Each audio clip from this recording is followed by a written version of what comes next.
नमस्कार, जय जोहार। संगवारी हो पिछले 2-4 दिन ले छत्तीसगढ़ में क्रिकेट की खुमारी इस कदर चढ़ के बोली से कि दूसरा न्यूज आदमी मन ला सुनना ही पसंद नहीं से।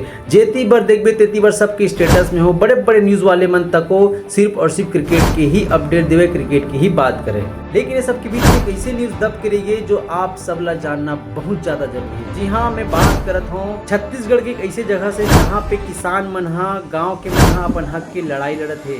अपन जमीन ला बचाए पर सरकार संग भी लड़ गए है। मामला अंबिकापुर के है जहाँ पे SECL के अमेरा कोल खदान में तनाव की स्थिति बहुत ज्यादा बढ़ गया हवे। पुलिस हा ग्रामीण मन पर आंसू गैस छोड़ी सावे। आंदोलन करत है ग्रामीण मन पुलिस ऊपर जम के पथराव करी से। वीडियो में आप मन देखो किस तरह से ग्रामीण मन पुलिस वाले मन से उलझ गए, पत्थरबाजी घलो चलत है। पुलिस वाले मन घलो एकदम आगू आके और सामना करत थे, वैसे ग्रामीण मन घलो पीछे नहीं हटत है। जैसे कि खैरागढ़ डहान सीमेंट फैक्ट्री खुले से वहाँ ग्रामीण मन बहुत ज्यादा नाराज है। सेम टू सेम कंडीशन वहाँ के भी ग्रामीण मन बहुत ज्यादा नाराज है। यहाँ ग्रामीण मन तो देखो इतना ज्यादा सुरक्षा बल मन पर ही एकदम आक्रोशित हो गए है, बहुत ज्यादा आंदोलन कर दे है।